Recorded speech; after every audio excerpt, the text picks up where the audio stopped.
नमस्कार दोस्तों, पंजाब केसरी राजस्थान की राजनीतिक चर्चा में मैं आपका दोस्त और होस्ट राहुल आप सभी का बहुत बहुत स्वागत करता हूं। दोस्तों, आज केंद्रीय वित्त मंत्री निर्मला सीतारमण ने शनिवार को आम बजट पेश कर दिया है। 1 फरवरी को वित्त वर्ष 2025-26 के लिए केंद्रीय बजट पेश हुआ है। आम जनता से लेकर कॉरपोरेट जगत को भी इस बजट का काफी बेसब्री से इंतजार रहा। सरकार की तरफ से महंगाई और टैक्स के साथ साथ मिडिल क्लास के लिए भी कई ऐलान इस बजट में किए गए हैं।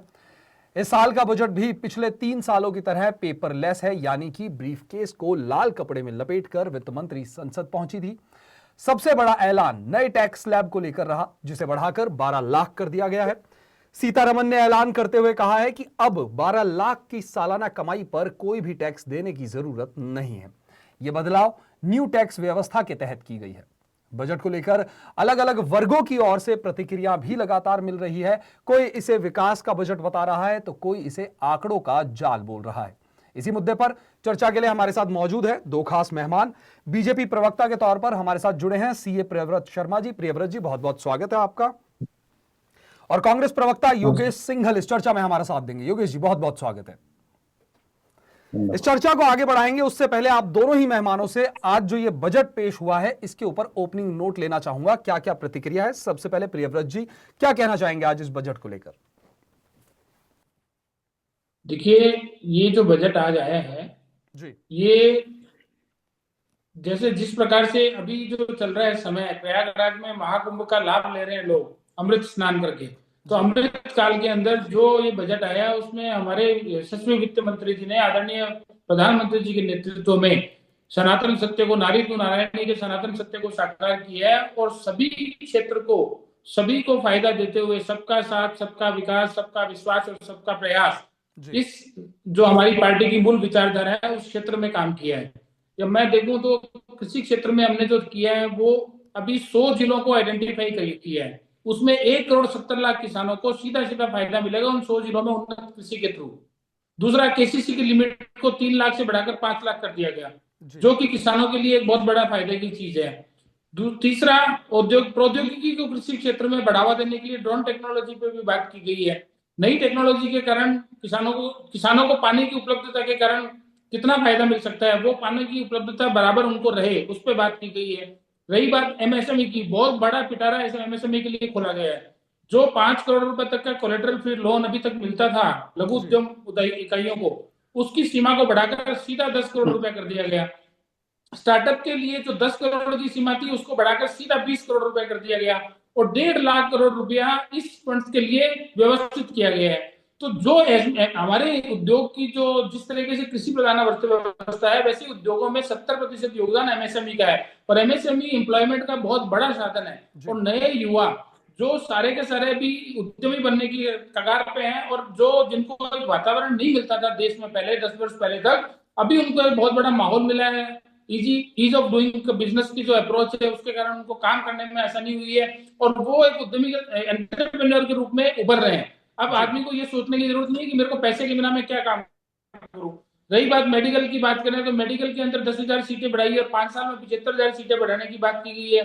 6,500 सीटें आईआईटी के अंदर बढ़ाने की बात की गई है। कुछ आईआईटी कॉलेजों को क्रमोन्नत और ज्यादा अपग्रेड किया जाएगा, उसकी बात की गई है। उसके बाद में यदि मैं कौन सा क्षेत्र ऐसा है जिसको अछूता छोड़ा गया है, सभी क्षेत्रों के अंदर कुछ ना कुछ बढ़िया 20,000 करोड़ का स्टार्टअप फंड रेज किया गया है।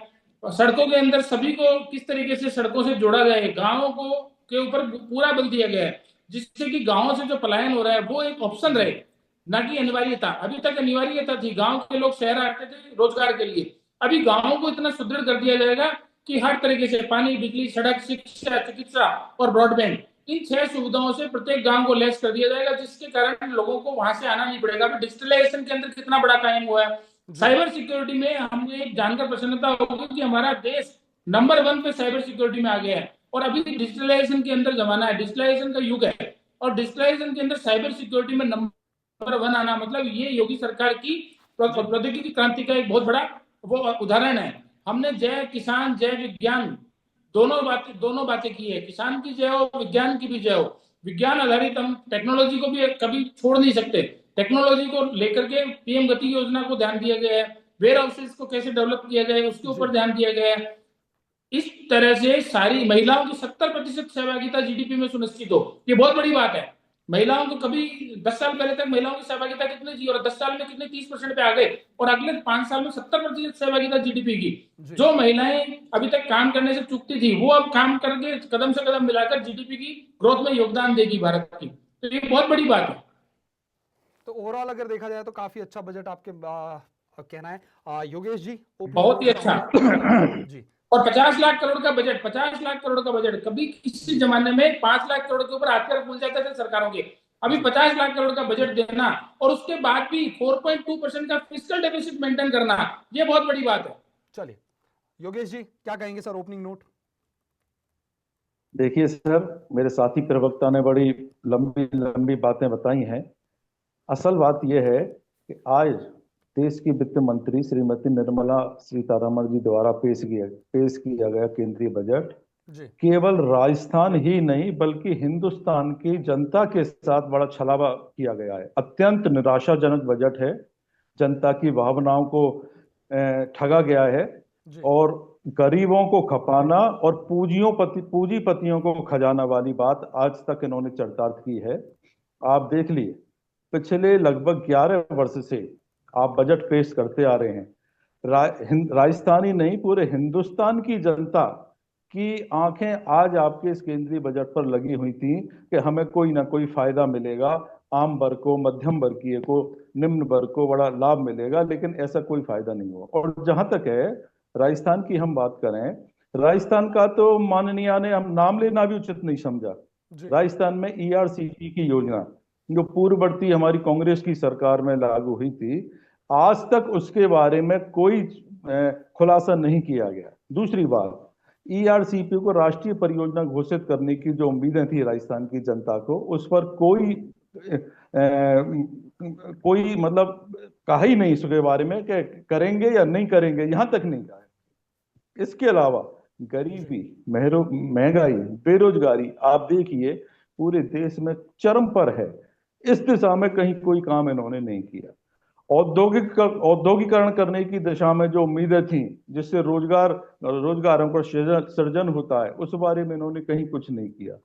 और तो और देश के अन्नदाता जिनका नाम ये भारत सरकार बार बार लेती है, उनके लिए जो एमएसपी की घोषणा की बात थी, जिसके लिए इन्होंने बड़े लंबे समय से अपना आंदोलन चालू कर रखा था, आप देखिए पिछले समय में शंभू बॉर्डर पर कितने किसान निर्दयी तरीका से मारे गए, उनके बारे में भी इन्होंने कोई घोषणा नहीं की। और मेरे साथी प्रवक्ता अभी प्रयागराज के बारे में, अमृत सरोवर के बारे में बात कर रहे थे। आप देखिए अभी हाल ही की बात है, कितना बड़ा हादसा वहां हुआ है, कितनी संख्या में जाने वहां गई हैं।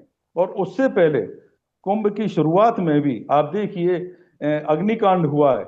जी आप केंद्र में इनकी सरकार, भाजपा की सरकार, प्रदेश में इनकी सरकार, बावजूद उसके और इतने सारे प्रबंधों के जो खोखले दावे कर रहे हैं, उनकी पोल इस अग्निकांड ने और ये अभी जो कुचल कर मौत हुई है उसने खो दी है। इसके साथ साथ आप देखिए राजस्थान में इंडस्ट्रियल पार्क डेवलपमेंट करने की एक योजना थी, उस पर इन्होंने कहीं कुछ नहीं किया। पूरे देश में आप देखिए किस कदर महंगाई है।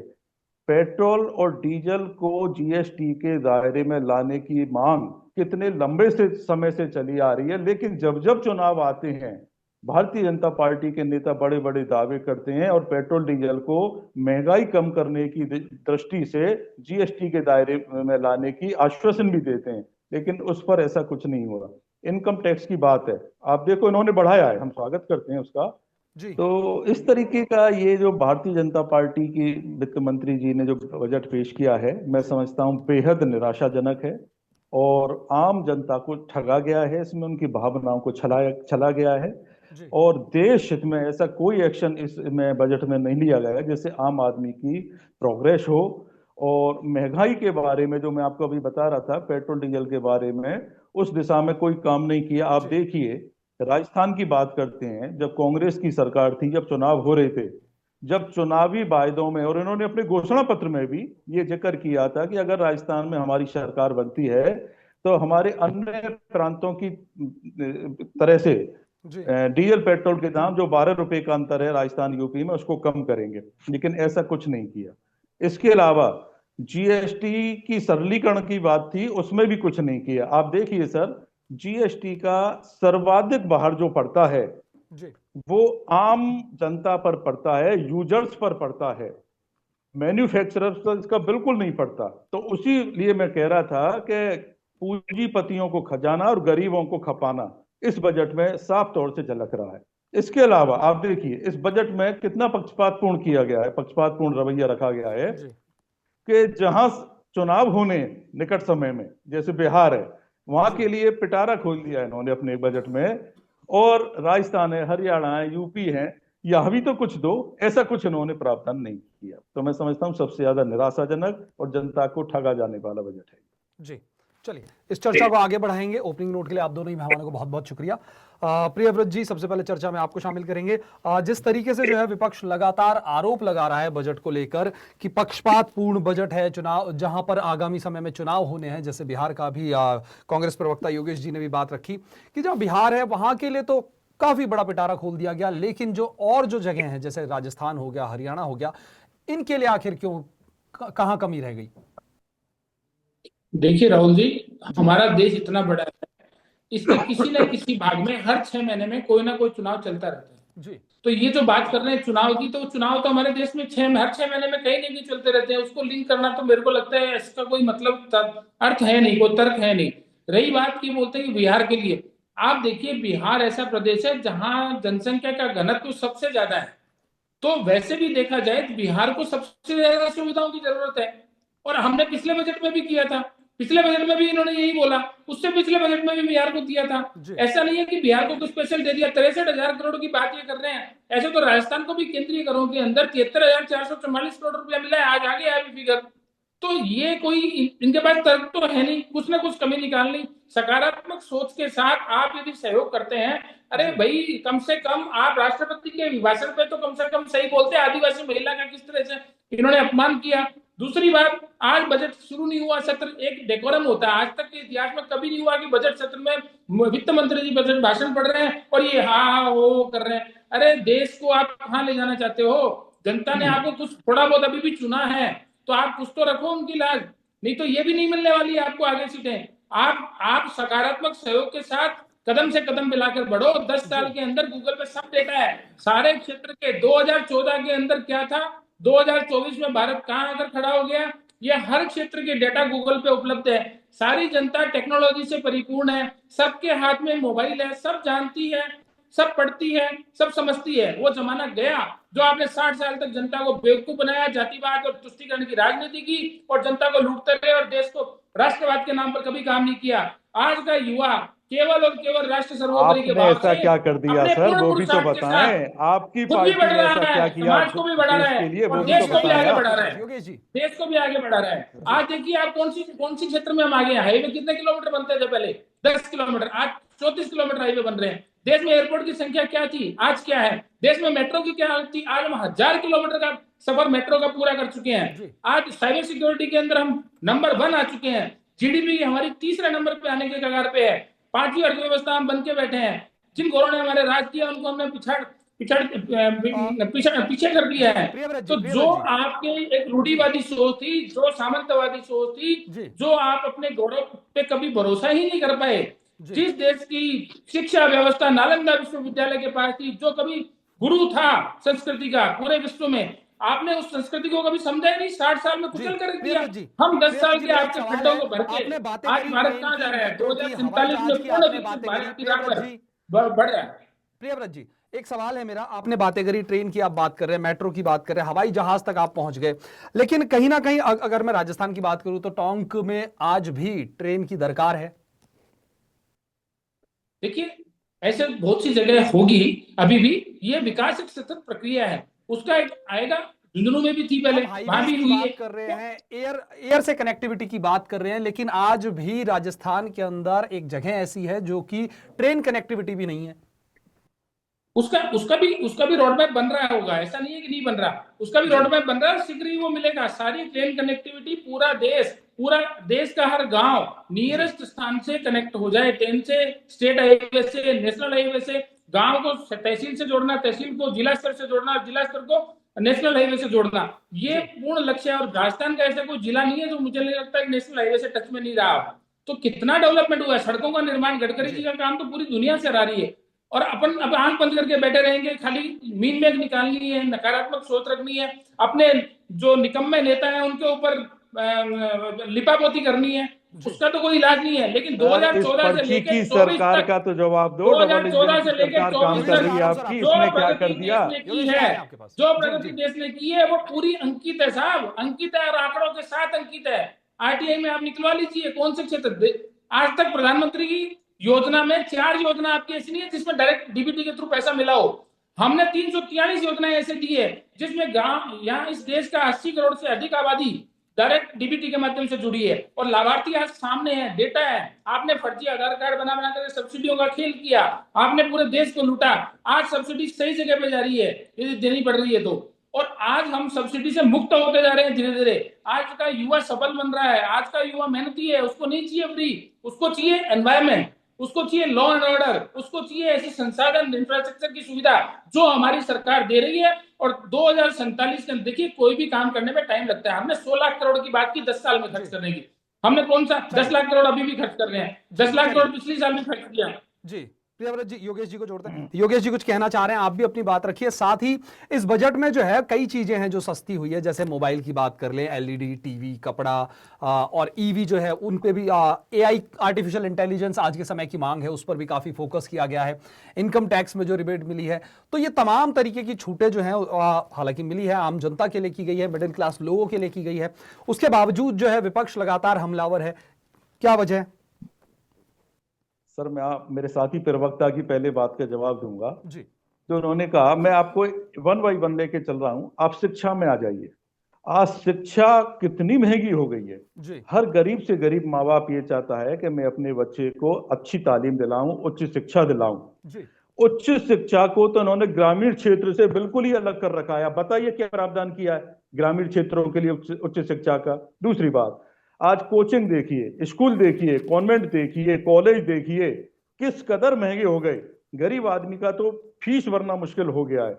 दूसरी बात, हमारी पूर्ववर्ती सरकार ने ऐसे गरीब कमजोर तबके के बच्चों को जो होनहार हैं, पढ़ सकते हैं, पढ़ के कुछ बन सकते हैं, उनको सरकारी खर्चे पे और बाहर विदेश भेजा अच्छी तालीम लेने के लिए, पढ़ाई लेने के करने के लिए। उनको रहने का, खाने का, पीने का, जाने का, आने का, यहाँ तक के पढ़ाई की फीस का भी पूरा बंदोबस्त हमारे जननायक अशोक गहलोत साहब ने किया था। लेकिन इन्होंने राजस्थान में भारतीय जनता पार्टी की सरकार आने के बाद उन सारी सुविधाओं को बंद कर दिया और विदेशों में रह रहे यहाँ के बच्चे बड़े तरस रहे हैं एक एक चीज के लिए। इसके अलावा आप चिकित्सा में देखिए किस कदर महंगाई, एक एक रिपोर्ट, एक एक ये लेबोरेटरीज जितनी डायग्नोसिस ये करते हैं किस कदर महंगे हो गए हैं। एक गरीब आदमी इलाज नहीं करा सकता, अपने गहने बेच के, अपने जेवर बेच के, खेत क्यार बेच के इलाज कराता है अपने परिजनों का। लेकिन बड़े हॉस्पिटल, निजी हॉस्पिटल इस कदर लूट मचाए रखे हैं कि इनके लिए सरकार की ओर से कोई विशेष ऐसे प्रबंध नहीं किए गए हैं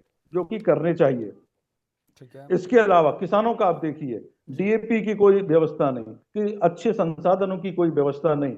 इसके अलावा किसानों को औद्योगिकरण से जोड़ने के लिए, उद्योगों की ओर अग्रसर करने के लिए भी सरकार के पास कोई प्लान होना चाहिए था, जो इन्होंने अनाउंस नहीं किया।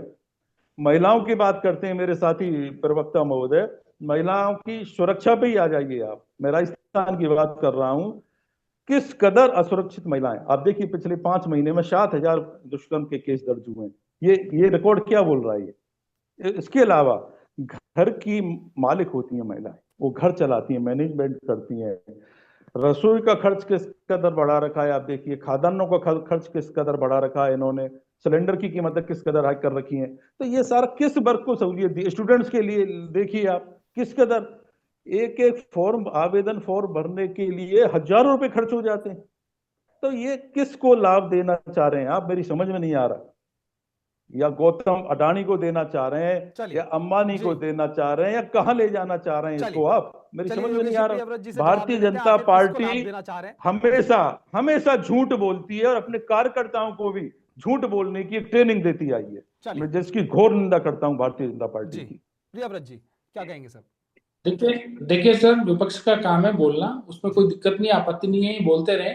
किसका क्या कल्चर है वो पूरा देश जानता है। हमारे पार्टी का एक एक कार्यकर्ता स्वयं प्रेरणा से पार्टी हित और राष्ट्र हित के लिए 24 घंटे, सातों दिन, 365 दिन लगा रहता है।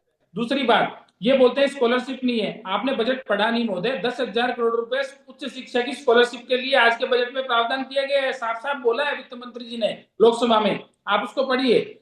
तीसरी बात, आपने बोला आयुष्मान भारत। आयुष्मान भारत ने पूरे मेडिकल के अंदर बहुत बड़ा क्रांति ला दी है, परिवर्तन। जो 1.5% बजट होता था आपके शासनकाल में, हमने वो बजट की साइज 3% से बढ़ा दी है। 75 साल से ऊपर के सीनियर सिटीजन के लिए 5 लाख रुपए का स्वास्थ्य का खर्चा वो फ्री किया हुआ है।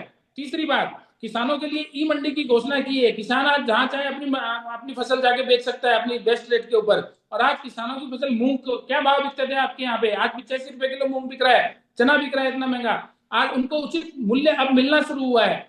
यूरिया प्लांट के लिए नॉर्थ ईस्ट में प्लांट की घोषणा कर दी है सरकार ने, जिससे कि यूरिया की आपूर्ति और ज्यादा बढ़िया हो सके। तीसरी बात, आपने बोला कि fund processing park, food processing park की स्थापना हर स्टेट में की जानी सुनिश्चित की है। पिछले बजट में करती थी। हर बजट में हर चीज दोबारा रिपीट नहीं होती है। सर तीसरा, इंडस्ट्रियल पार्क के आपने लिए कहा था आपने मैंने, बोला फूड कि पार्क 5 के साल, लिए। अब 3 करोड़ घर महिलाओं के लिए, 3 करोड़ घर बना के दिए हैं प्रधानमंत्री जी ने। उनके पीछे भावना क्या है कि महिला गृह मंत्री होती है, वित्त मंत्री होती है हर घर की, और रजिस्ट्री जो हुई है वो महिलाओं के नाम से हुई है। महिलाओं को सम्मान मिले, महिलाओं को अधिकार मिले। 3 करोड़ घरों की रजिस्ट्री और 2 करोड़ घर और बना के दिए जाएंगे। सबको रोटी, सबको पानी, सबको घर, ये हमारी पहली प्राथमिकता है और उसके लिए हम पूरी तरह से प्रतिबद्ध हैं। ऐसा कोई क्षेत्र नहीं है, आज युवा पढ़ा लिखा है साहब, आपके कहने से कुछ नहीं होगा। वो सीधा गूगल खोलता है, डेटा देखता है कि 2014 में क्या था, आज 2024 में हम कहाँ खड़े हैं। इसीलिए मोदी जी को जनता आशीर्वाद दे रही है। और आपके यहाँ पे 99 में पहुंचो, ये अगली बार पता नहीं कितने में पहुंचोगे, लेकिन आप सत्ता से बाहर हो चुके हैं। देश की देवतुल्य जनता जनार्दन ने आपको आशीर्वाद इसलिए नहीं दिया क्योंकि वो जानते हैं कि आपने क्या किए हैं। 60 साल के काले करतूत सबके सामने पड़ी है और हमारी 10 साल की विकास गाथा रिकॉर्डेड है, रिकॉर्ड पे है, सब कुछ अवेलेबल है डेटा में। आज के डिजिटलाइजेशन युग में सब कुछ अवेलेबल है। जी प्रियव्रत जी, रोटी, कपड़ा, घर की आपने बात करी, पानी की बात करी, मकान की बात करी, कई बातें आपने करी। वहीं अगर मैं शशि थरूर जो है विपक्ष के नेता हैं, उनका यह कहना है कि निराशाजनक बजट है। उन्होंने स्पष्ट तौर पर कहा है कि इनकम टैक्स में छूट से मिडिल क्लास को फायदा है, लेकिन नौकरियां कहां से आएगी? जिस तरीके से बेरोजगारी बढ़ रही है, तो नौकरी नहीं है तो इनकम टैक्स में छूट का फिर फायदा क्या? सर, एक अर्थशास्त्र का नियम है, लगभग शायद लोग जो है अब ऐसे हो जाएंगे जिन्हें टैक्स पे नहीं करना होगा। नहीं नहीं, ऐसा नहीं है, ऐसा नहीं। मैं आपको बताता हूँ, पूरी उसकी कैलकुलेशन, हमारे यहाँ कोई काम होता है तो उसकी एक पूरी कैलकुलेशन, होमवर्क होता है जी। एक अर्थशास्त्र का बहुत बड़ा नियम है कि आपके पास यदि कुछ भी बचता है तो वो कहीं ना कहीं कंजम्पशन में जाता है।